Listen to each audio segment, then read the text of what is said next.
नमस्कार, legal update में आपका हार्दिक स्वागत है। आज हमारे लीगल अपडेट की यात्रा फिर से हमारे सज्जाद हुसैन सर के चैम्बर के पास पहुंच चुकी है। एक प्रश्न लगातार कौनता है मन में कि यदि पुलिस हमें हरेस करती है, यदि पुलिस की तरफ से हमें प्रताड़ना झेलनी पड़ती है, तो इसके लिए हमें लीगल रेमेडी कैसे प्राप्त हो, कोर्ट के द्वारा हम पुलिस के खिलाफ कैसे एक्शन करवा सकते हैं, कैसे कार्रवाई करवा सकते हैं, क्या हमें कंप्लेंट केस करना होगा 156(3) के तहत मजिस्ट्रेट के पास जाकर हम रेमेडी पा सकते हैं। इसके बारे में आज चर्चा करेंगे हम सज्जाद सर से। सज्जाद सर, आपका हार्दिक स्वागत है। कृपया हमें इस बात पर प्रकाश डालें कि पुलिस हमें परेशान कर रही है, नाहक किसी तरीके से हमें हैरान कर रही है, तो हम पुलिस के खिलाफ कैसे कार्रवाई कर सकते हैं? पुलिस के खिलाफ हमें कंप्लेंट देखिए दो तरह से आप कोर्ट में एप्लीकेशन दे सकते हैं जी। एक तो ये है कि 156(3) में अगर आप एप्लीकेशन देते हैं तो उस पे मजिस्ट्रेट FIR दर्ज करने का आदेश करता है जी। तो चूंकि 156(3) में अगर आपकी एप्लीकेशन जाती है तो उसी थाने को, संबंधित थाने को आदेश करने का मजिस्ट्रेट को अख्तियार है। अगर आप उसी संबंधित थाने पे जिसके खिलाफ आपने एलिगेशन लगाया है उसी को अगर जांच मिल जाती है तो मुझे ये लगता है कि वो फेयर इन्वेस्टिगेशन नहीं हो सकती है, और अगर फेयर इन्वेस्टिगेशन नहीं होगी तो फेयर ट्रायल नहीं हो सकता है। इसलिए पुलिस के खिलाफ पुलिस की ही जांच, वो प्रिजुडिस जांच होगी, और मुझे लगता है कि क्लाइंट को उसमें रिलीफ नहीं मिल पाएगी। तो अगर आप एक कंप्लेंट फाइल करते हैं 190 CRPC में, तो उसमें 190 CRPC में जो परिवादी होता है, कंप्लेनेंट होता है, वो सारा केस कंप्लेनेंट के हाथ में होता है। उसको खुद का बयान कराना है, वो खुद के विटनेस को एग्जामिन कराएगा। 190 में कंप्लेंट फाइल करने के बाद 200 का बयान कंप्लेनेंट का होगा, 202 का बयान विटनेसेस का होगा, फिर कोर्ट उस पे प्रोसेस इशू करेगी। तो इसमें पुलिस के जांच से रिलेटेड कोई मैटर नहीं होगा। इसलिए पुलिस आपके इन्वेस्टिगेशन को और आपके केस को टेम्पर नहीं कर पाएगी और प्रभावित नहीं कर पाएगी। तो इसलिए पुलिस के खिलाफ या किसी भी गवर्नमेंट ऑफिसर के खिलाफ अगर कोई भी गवर्नमेंट अफसर आपको परेशान करता है या क्लाइंट को परेशान करता है या जो भी पीड़ित व्यक्ति है, मेरे हिसाब से बेटर ऑप्शन ये है कि वो 190 में संबंधित मजिस्ट्रेट के यहाँ पे कंप्लेंट फाइल करें।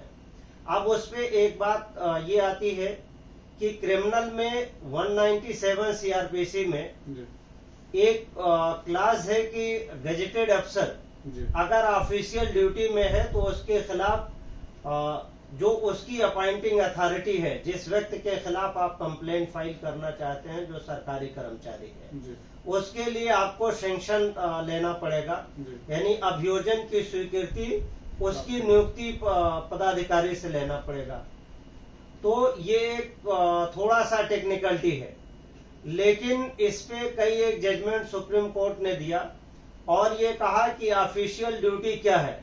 जैसे सपोज कीजिए कि पुलिस का काम लॉ एंड ऑर्डर कंट्रोल करने का है, आपका क्वेश्चन भी पुलिस से रिलेटेड है। पुलिस का काम लॉ एंड ऑर्डर को कंट्रोल करना है, और अगर कोई घटना होती है तो उसका इन्वेस्टिगेशन करना है।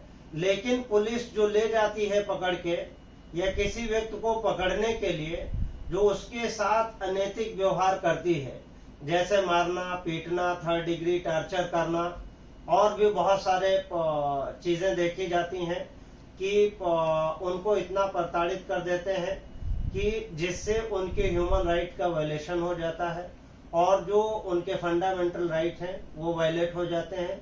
तो पुलिस का काम सिर्फ इन्वेस्टिगेशन करना है, और दूसरे शब्दों में अगर आप ये समझना चाहें तो पुलिस जो है ओनली एजेंट है कोर्ट की। वो कोई भी मैटर होगा वो उठा करके कोर्ट को दे सकती है। पुलिस को एक्चुअल में पनिशमेंट देने का कोई पावर नहीं है, और वो किसी को पनिश भी नहीं कर सकती है।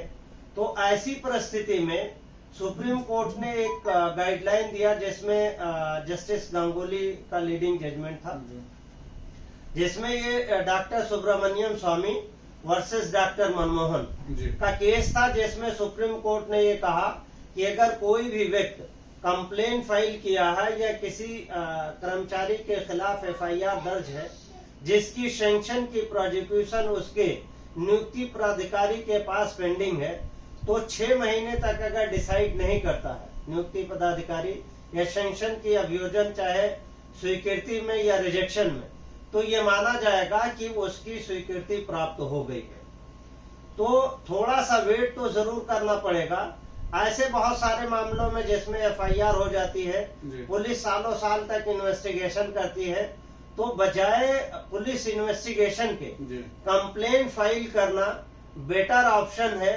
और इसमें प्रोसेस में थोड़ा टाइम लग सकता है, लेकिन 190 का जो कंप्लेन होगा परिवार, वो वादी के हित में रहेगा और पूर्णतः उसके हाथ में होता है। जब वो चाहे तो अभियोजन की कार्रवाई को चलाए और जब वो चाहे तो अभियोजन की कार्रवाई न चलाए। लेकिन 156(3) में जो एफआईआर पुलिस करती है by the order of the magistrate, उसमें पुलिस तो सालों साल रखे रह जाती है और अगर जांच भी करती है तो आपके तथ्यों को इग्नोर कर देती है।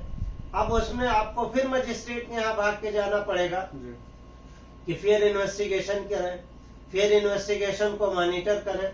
लेकिन नॉर्मली लोग थक जाते हैं, लंबे प्रोसेस होने की वजह से थक जाते हैं। तो अगर किसी भी कर्मचारी के खिलाफ अगर किसी को भी शिकायत करनी है या कंप्लेन करनी है या उसको प्रोसिक्यूट करना है, तो 190 की कार्रवाई बेटर है बनिस्बत इसके कि वो 156(3) की कार्रवाई करे, बेहतर ऑप्शन है। 20 वर्षों के इस लंबे और कठिन अनुभव के बाद एक वृहद प्रश्न का एक संक्षिप्त उत्तर सज्जाद सर के द्वारा दिया गया। बहुत बहुत धन्यवाद। फिर से हम प्रस्तुत होंगे एक नए सामाजिक प्रश्न के साथ जो लगातार आपके मन में कौंता रहता है और उसका जवाब देंगे हमारे सज्जाद सर। हम अगर आपको किसी प्रकार के लीगल असिस्टेंस की जरूरत है तो डिस्क्रिप्शन बॉक्स में हमारा व्हाट्सएप नंबर दिया हुआ है, हमने अपनी ईमेल आईडी भी प्रोवाइड करा रखी है। आप अपने प्रश्न हमसे साझा कर सकते हैं, समय अनुसार हम आपको उत्तर देंगे उसका। नमस्कार, हमारा चैनल सब्सक्राइब करें और लाइक करना ना भूलें और बेल वाला आइकन बिल्कुल दबाना ना भूलें। बहुत बहुत धन्यवाद। Thank you.